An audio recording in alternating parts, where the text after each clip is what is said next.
Hello বন্ধুরা, আসসালামু আলাইকুম। আমার চ্যানেলে স্বাগতম জানাচ্ছি। তো আজকে আমি কাঁঠালের দানা ভর্তা করে দেখাবো। তো বন্ধুরা, আমি এখানে আমার যতটুকু লাগবে ততটুকুই নিয়ে নিয়েছি এবং একটা ছুরি দিয়ে অথবা বটি দিয়ে এরকম করে একটু ফাটিয়ে নিয়ে ছিলে এভাবে নিব।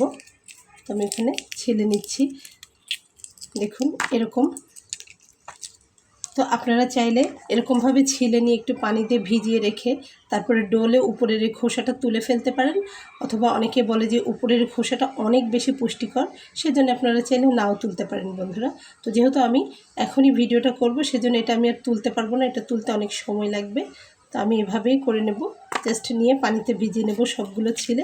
এবং ভর্তাটা অবশ্যই শুকনো মরিচ দিয়ে করব, খেতে দারুণ মজার হবে। সঙ্গেই থাকুন, আশা করছি আপনাদের অনেক ভালো লাগবে। তো আমি সবগুলোকে এভাবে বেছে নিয়ে দেখাচ্ছি। তো দেখুন আমার দানাগুলো বেছে নেওয়া হয়ে গেছে। এগুলোকে আমি এখন একটু ধুয়ে নেব। দেখুন আমি একটা পাত্রে পানি দিয়ে এগুলোকে ধুয়ে নিচ্ছি।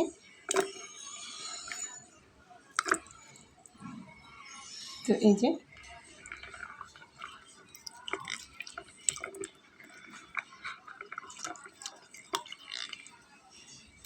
তো এভাবে ধুয়ে নিয়ে এগুলোকে আমি একটা পাত্রে সিদ্ধ করতে দেবো। দেখুন এখানে আমি পানি নিয়ে নিয়েছি, এই যে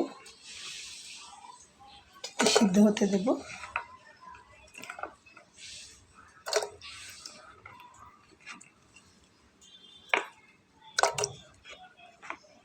দানাটা সিদ্ধ হতে যতটুকু সময় লাগবে ততটুকুই, কারণ এটা নির্দিষ্ট করে বলতে পারছি না কতটুকু সময় লাগবে সিদ্ধ হতে।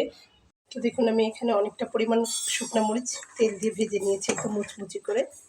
এখন আমি রসুনটাকেও ভেজে নেব, মরিচটাকে তুলে নিয়ে।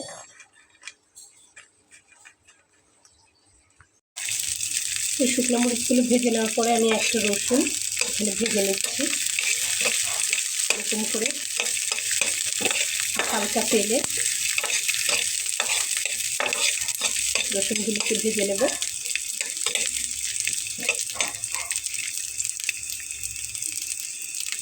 শুকনো মরিচগুলো আমি শিলপাটার উপরে নিয়ে নিয়েছি ওকে গুঁড়ো করার জন্য।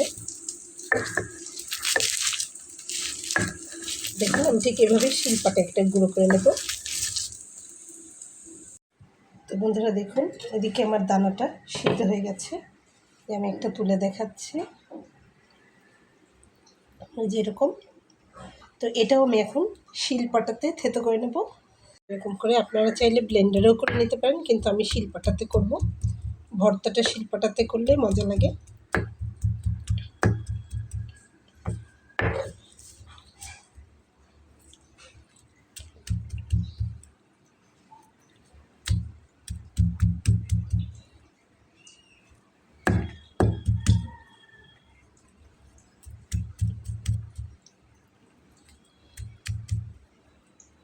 তো একটা একটা করে এইভাবে দিয়ে সবগুলোকে আমি করে নেব।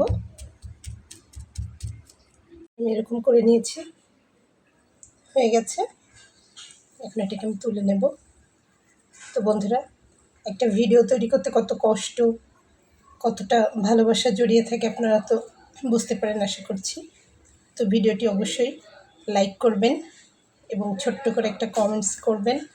খুব বেশি সময় আপনাদের লাগবে না, তাতে করে আমরা ভিডিও বানাতে উৎসাহ পাবো, ভালো লাগবে, আপনাদের মতামত জানতে পারবো। তো এখন আমি এগুলোকে তুলে নেব। তো দেখুন আমি এখানে পেঁয়াজ কুচি করে নিয়েছি, বেশ অনেকটাই পেঁয়াজ নিয়েছি এবং নিয়েছি রসুনটা একটু ভেজে, এবং রসুনটা এরকম কোয়া কোয়াই থাকবে। এবং দেখুন শুকনো মরিচ ভেজে আমি শিলে গুঁড়ো করে নিয়েছি এবং এখানে আমার ভর্তায় এগুলোকে আমি এখন একসঙ্গে মাখিয়ে নেব। তো তার জন্য আমার এখানে এখনও দিতে হবে লবণ স্বাদ অনুযায়ী। দেখুন লবণ দিয়ে নিচ্ছি, এবং এছাড়াও লাগবে সরিষার তেল। দেখুন আমি এখানে সরিষার তেল দিয়ে নিলাম।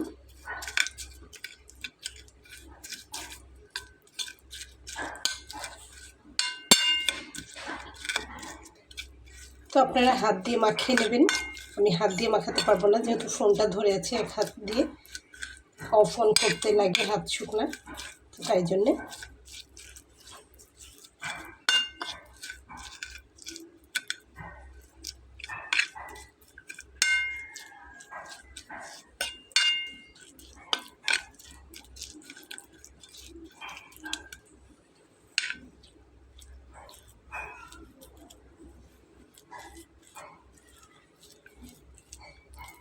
তো দেখুন খুব সহজেই কতটা ভর্তা হয়ে যাচ্ছে।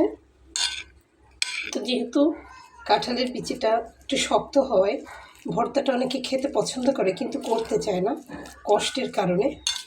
তো খুব বেশি কষ্ট কিন্তু লাগে না, যদি কিছু নিয়ম ফলো করা যায় তাহলে কিন্তু খুব বেশি কষ্ট লাগে না। তো দেখুন কত চমৎকার দেখতে লাগতেছে, স্বাদেও এরকম দারুণ খেতে। এক প্লেট ভাত অনায়াসে খেয়ে নেওয়া যায়, কোনো মাছ মাংস লাগে না।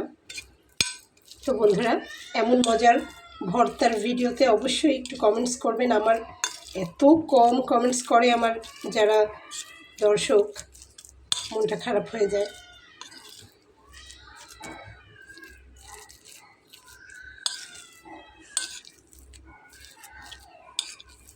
তো আশা করছি সবাই একটু কমেন্টস করবেন, লিখবেন, উৎসাহ দিবেন, পাশে থাকবেন, একটু এগিয়ে যেতে দেবেন।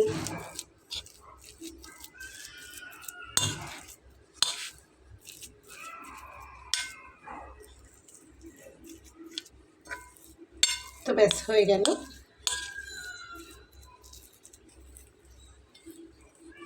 তো আমি এটাকে একটু সাজিয়ে দেখাই, আপনারা সঙ্গেই থাকুন। তো দেখুন আমার কিন্তু ভর্তাটা করা কমপ্লিট হয়ে গেছে। এছাড়াও আমি ঢ্যাঁড়সের একটা ভর্তা করেছিলাম, তো আমি আমার ছেলের জন্য এটা গুছিয়েছি। তো এমন ভর্তা হলে সঙ্গে এক ফালি লেবু, গরম ভাত, খুবই জমে যায় খাবার। তো বন্ধুরা, আশা করছি আপনাদের ভালো লেগেছে। যদি ভালো লেগে থাকে আমার এই ছোট্ট চ্যানেলটিকে সাবস্ক্রাইব করবেন এবং ভিডিওটা ফুল ওয়াচ করবেন, পাশে থাকবেন, এগিয়ে যেতে সাহায্য করবেন, এই প্রত্যাশা রেখে আজকের মতো বিদায় নিচ্ছি। দেখা হবে আগামীতে নতুন কোনো ভিডিও নিয়ে। সেই পর্যন্ত ভালো থাকবেন। আল্লাহ হাফিজ।